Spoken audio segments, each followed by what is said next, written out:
بسم اللہ الرحمن الرحیم۔ البقرہ آیت نمبر 217۔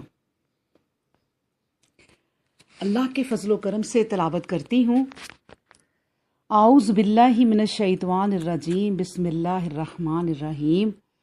یسألونک عن الشہر الحرام قتال فی قل قتال فیہ کبیر وصد عن سبیل اللہ وکفر بہ والمسجد الحرام واخراج اہلہ منہ اکبر عند اللہ والفتنۃ اکبر من القتل ولا یزالون یقاتلونک حتی یردوکم عن دینکم ان استطاعوا ومن یرتدد منکم عن دینہ فیمت وہو کافر فاولئک حبطت اعمالہم فی الدنیا والآخرہ واولئک اصحاب النار ہم فیہا خالدون۔ یسألونک، وہ سوال کرتے ہیں آپ سے، عن الشہر الحرامی، حرام مہینوں کے بارے میں، قتال جنگ کرنا، فیہ اس میں کیسا ہے۔ قل کہہ دیجئے، قتال جنگ کرنا، فیہ اس میں کبیر بڑا گناہ ہے، وصد اور روکنا، عن سبیل اللہ اللہ کے راستے سے، وکفر اور کفر کرنا، بہی اس کا، والمسجد الحرامی اور روکنا مسجد حرام سے، واخراج اور نکالنا، اہلہ اس کے رہنے والوں کو، منہ اس سے، اکبر زیادہ بڑا گناہ ہے، عند اللہ اللہ کے نزدیک، والفتنۃ اور فتنہ، اکبر زیادہ بڑا ہے، من القتل قتل سے، ولا یزالون اور وہ ہمیشہ رہیں گے، یقاتلونکم جنگ کرتے تم سے، حتیٰ یہاں تک کہ یردوکم وہ پھیر دیں تمہیں، عن دینکم تمہارے دین سے، ان استطاعوا اگر وہ استطاعت رکھیں، ومن اور جو کوئی، یرتد پھر جائے، منکم تم میں سے، عن دینہ اپنے دین سے، فیمت پھر وہ مر جائے، وہو اور اس حال میں کہ وہ، کافر ہی ہو، فاولئک تو یہی لوگ ہیں، حبطت ضائع ہو گئے، اعمالہم اعمال ان کے، فی الدنیا دنیا میں، والآخرات اور آخرت میں، واولئک اور یہی لوگ ہیں، اصحاب النار ساتھی آگ کے، ہم فیہا خالدون وہ اس میں ہمیشہ رہنے والے ہیں۔ اس کا ترجمہ سن لیں کہ اللہ سبحانہ و تعالیٰ فرماتے ہیں، اے پیغمبر اسلام، لوگ تم سے پوچھتے ہیں کہ جو مہینہ حرمت کا سمجھا جاتا ہے، اس میں لڑائی کرنا کیسا ہے۔ ان سے کہہ دو، اس میں لڑنا بہت ہی بری بات ہے، مگر یہ بھی یاد رکھو کہ کسی انسان کو اللہ کی راہ سے روکنا اور اس کا انکار کرنا اور مسجد حرام میں کسی کو نہ جانے دینا، یہاں تک کہ وہاں کے بسنے والوں کو نکال دینا، اللہ کے نزدیک اس سے بھی زیادہ برائی ہے، اور فتنہ قتل سے بھی بڑھ کر برائی ہے۔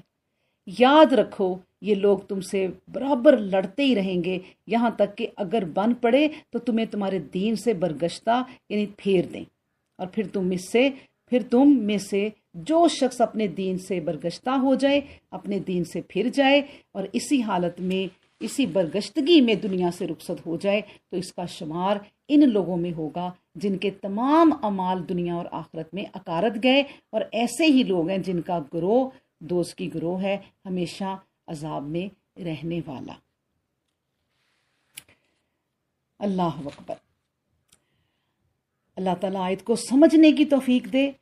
دیکھیں، قمری سال کے 4 مہینے ہیں، ٹھیک ہے، 4 مہینے کون سے جس کا ذکر، محرم، رجب، ذیقعدہ اور ذی الحج، یہ 4 مہینے ہیں حرمت والے۔ یعنی عرب جاہلیت میں بھی یہ متبرک سمجھے جاتے تھے، اور پھر اسلام نے بھی ان کا احترام کیا۔ قتل و غارت ان لوگوں کا پیشہ تھا، لیکن ان 4 مہینوں میں جنگ بند رہتی تھی۔ اس جگہ حرمت کے مہینے سے مراد دراصل جس مہینے کا اس آیت میں ذکر کیا گیا ہے وہ ہے رجب۔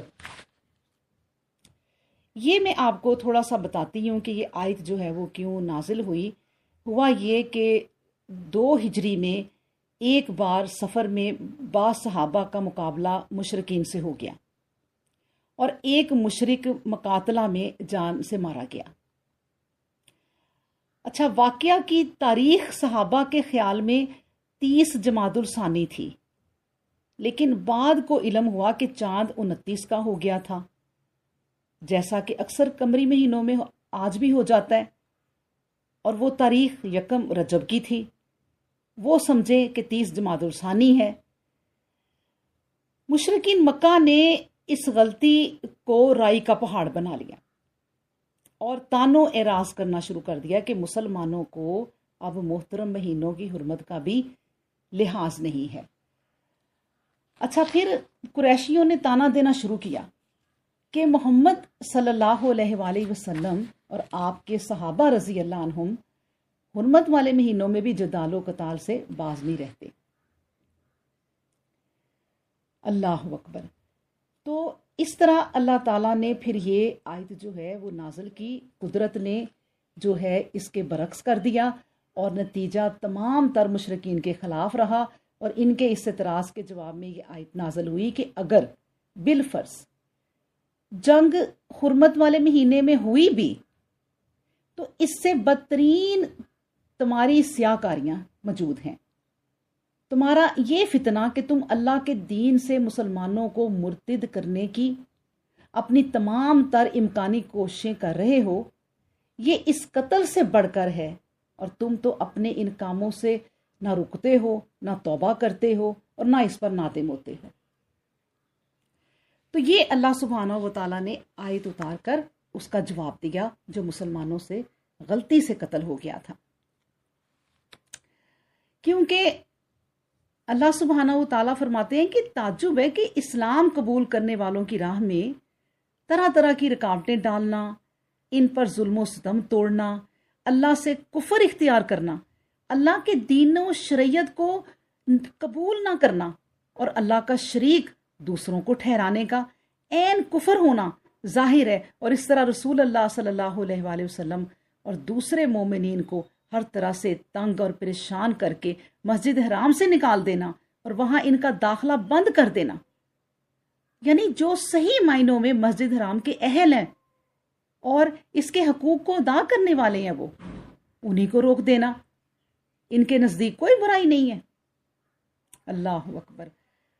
گویا کافروں کے جواب میں اللہ سبحانہ و تعالیٰ نے 2 باتیں ارشاد فرمائیں۔ ایک یہ کہ مسلمانوں سے وہ گناہ عمدن زمانہ حرمت میں قتل کرنے کا عمل صادر ہی نہیں ہوا، یعنی انہوں نے جان بوجھ کر نہیں کیا، اور دوسری بات یہ کہ بالفرض اگر صادر ہوتا بھی ہے، اگر کر بھی دیا، تو تمہارے ایسے شدید اور سنگین جرائم سے اس کا کیا مقابلہ۔ گویا ان کو بتایا گیا کہ دوسرے کی آنکھ کا تنکا بھی تمہیں محسوس ہوتا ہے، اور اپنی آنکھ کا شہتیر بھی تمہیں محسوس نہیں ہوتا، اس کا احساس نہیں ہوتا۔ اللہ اکبر۔ اچھا، پھر اس آیت میں اللہ سبحانہ و تعالیٰ نے جو بات اگلی کی ہے وہ ہے وَالْفِتْنَةُ أَكْبَرُ مِنَ الْقَتْلِ، یعنی فتنہ جو ہے وہ قتل سے بھی بڑھ کر ہے۔ فتنہ سے وہ شدید مزاحمتیں اور رکاوٹیں ہیں جو مائے دین حق کی راہ میں پیدا کر رکھی ہیں۔ اس دین کی راہ میں جس کا مقصد ہی دنیا کو راہ دکھانا اور تمام زحمتوں اور کلفتوں سے نجات دلانا ہے، اور اکبر کے معنی یہاں اشد کے ہیں، من القتل، یعنی اس خاص واقعہ قتل سے جو اتفاقی ہو گیا تھا، اور یعنی ماہ رجب کی پہلی تاریخ اگرچہ صحابہ اس کو 30 جمادی الثانی خیال کرتے تھے۔ یہاں مقصد ارشاد یہ ہے کہ دین حق کی راہ میں جو لوگ رکاوٹ پیدا کرتے ہیں اور لوگوں کو اس طرف آنے سے طرح طرح کی سازشوں، تدبیروں، ترکیبوں سے روکتے ہیں، وہ حقیقتاً دنیا کو امن و عدل اور عافیت سے محروم کر دینا چاہتے ہیں، اور اس لیے وہ حقیقت میں نوح و نسل انسانی کے مجرم ہیں۔ اسلامی جہاد کی تو غایت ہی، اسلامی جہاد کا تو مقصد ہی دنیا سے ہر قسم کی خود غرضیوں اور فریب کاریوں، ظلم و جور اور بد امنی کو دور کرنا ہے۔ آیت کے اس حصے میں بتا دیا کہ مخالفین اسلام ہمیشہ بغض و عداوت کا اظہار کرتے رہیں گے، اور ان کی برابر یہ کوشش رہے گی کہ تم کو دین حق سے برگشتہ کر دیں، تمہیں دین حق سے پھیر دیں۔ اس لیے مسلمانوں کو بھی جنگ کے لیے ہمیشہ تیار رہنا پڑے گا۔ ہمیں اس آیت سے معلوم ہو گیا کہ جنگ ہمیشہ رہے گی، یعنی کسی وقت بھی چھڑ سکتی ہے۔ قاتلوں کا جب تک خون نہ بہایا جائے، مقتولوں کا خون بہنا بند نہیں ہوگا۔ بس جب تک دنیا جنگ سے باز نہ آئے گی، مسلمانوں کو بھی جنگ کرنی پڑے گی۔ جنگ صرف اسی وقت ہوگی جب تمام دنیا اسلام کی دعوت امن و آخرت کو جاری رہنے دے گی اور اس کی حقانیت کو بزور دبانا چھوڑ دے گی، تب یہ جنگ کا جو ہے وہ سلسلہ ختم ہوگا۔ اللہ اکبر۔ پھر اس آیت میں اللہ سبحانہ و تعالیٰ نے جو اگلی بات کی ہے، وہ بات کون سی کی ہے کہ جو مرتد ہو جاتا ہے انسان، یعنی کہ وَمَن يَرْتَدِدْ مِنْكُمْ، جو دین سے مرتد ہو گئے، تم میں سے جو شخص اپنے دین سے برگشتہ ہو جائے، پھر جائے، یعنی پھر مر جائے، یعنی اسی حالت میں مر جائے، تو وہ گویا جہنم واصل ہو گیا، اور دنیا میں ارتداد سے پہلے جو کچھ اس نے، یعنی اسلام سے پھرنے سے پہلے جو کچھ اس نے اپنے اعمال کیے تھے وہ بھی ضائع ہوئے، ان کے اجر سے بھی وہ محروم ہو گیا۔ اب جتنے بھی اعمال کیے، مطلب روزے، عبادت، نمازیں، حج، عمرہ، نیکیاں، جتنے بھی اس نے اعمال کیے تھے، جب وہ اسلام سے مرتد ہوا، اسلام سے پھر گیا، تو وہ اس کے اعمال جو ہے وہ ضائع ہو گئے۔ اللہ اکبر۔ تو بات یہ ہے کہ اللہ سبحانہ و تعالیٰ نے جو اس کی سزا لکھی ہے مرتد ہونے کی، وہی سزا سب سے بڑھ کر ہے۔ یعنی کیا بتایا؟ حبطت اعمالہم فی الدنیا والآخرہ، اس کے اعمال جو ہیں وہ سارے دنیا کے بھی اور آخرت کے بھی ضائع گئے۔ اللہ اکبر۔ بات یہ ہے کہ بلکہ میں آپ کو ایک اور آیت سناتی ہوں النساء کی، اسی دلیل کے طور پر کہ انہی مرتدین کا ذکر وہاں کیا گیا ہے۔ اللہ سبحانہ و تعالیٰ فرماتے ہیں کہ ان الذین آمنوا ثم کفروا ثم آمنوا ثم کفروا ثم ازدادوا کفرا لم یکن اللہ لیغفر لهم ولا لیہدیہم سبیلا، یعنی جن لوگوں کا یہ حال ہے کہ وہ ایمان لائے پھر کفر میں پڑ گئے، پھر ایمان لائے پھر کفر میں پڑ گئے، اور پھر برابر کفر میں ہی بڑھتے گئے، اللہ انہیں بخشنے والا نہیں، اور ہرگز ایسا نہ ہوگا کہ انہیں کوئی راہ دکھائے گا۔ اللہ اکبر۔ اب دیکھیں، غور کریں کہ کتنی جسارت، کتنی ہمت، کتنی جرت ان لوگوں نے کی۔ گویا انہوں نے دین کو محض ایک غیر سنجیدہ تفریح سمجھا ہے، ایک کھلونا سمجھا ہے جس سے وہ اپنے تخیلات یا اپنی خواہشات کے مطابق کھیلتے رہتے ہیں۔ جب فضائے دماغی میں ایک لہر اٹھی مسلمان ہو گئے، جب دوسری لہر اٹھی تو کافر بن گئے، یا جب فائدہ مسلمان بن جانے میں نظر آیا تو مسلمان ہو گئے، جب منفعت نے دوسری طرف سے جلوہ دکھایا، یعنی کسی فائدے نے دوسری طرف سے جلوہ دکھایا، تو اس کی پوجا کرنے کے لیے بے تکلف اس طرف چل پڑے۔ فرمایا ایسے لوگوں کے لیے اللہ کے پاس نہ مغفرت ہے نہ ہدایت ہے، یعنی یہ سب سے بڑی سزا ہے کہ نہ اللہ کی مغفرت ہے اور نہ ان کے لیے کوئی ہدایت ہے۔ ایک میں اسی سزا کی بات آپ کو سناتی ہوں کہ انگلستان میں ایک چھوٹے سے پادری نے جب 13ویں صدی مسیح میں ایک یہودن سے شادی کے پھیر میں دین نصرانیت کو اس نے ترک کر دیا تھا، تو اسے آکسفورڈ میں 17 اپریل کو جلا دیا گیا تھا. یعنی یہ سزا جو ہے وہ لوگ جو ہے وہ مرتد ہونے کی دیتے ہیں. لیکن قرآن کریم کا معاملہ دیکھیں آپ کہ اس آیت میں اللہ سبحانہ وتعالیٰ نے فرمایا کہ فَيَمُتْ وَهُوَ کافر. اس کی سزا دیکھیں یہی ہے کہ اگر اسی حالت کفر ہی میں اس کی موت آ جائے تو اس کی تمام چیزیں ضائع. اور اس سے بڑی سزا کیا ہوتی ہے؟ حبطت اعمالہ فی الدنیا والآخرہ واولئک اصحاب النار ہم فیہا خالدون. اور ہمیشہ وہ جہنم میں رہے گا، ہمیشہ وہ آگ میں رہے گا.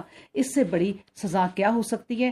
لیکن اللہ سبحانہ و تعالیٰ نے اسلام بہت خوبصورت مذہب ہے، بہت پیارا اور سب سے اعلیٰ مذہب ہے. آپ یہ سوچیں کہ قرآن نے یہ بتایا ہمیں کہ جب تک انسان کی زندگی ہے، جب تک وہ سانس لے رہا ہے، اللہ نے ایک مرتد کے لیے بھی رکھا ہے کہ وہ اسلام سے پھر گیا، اگر اپنی زندگی میں دوبارہ آ جاتا ہے اسلام کی طرف اور توبہ کر لیتا ہے، سچی توبہ.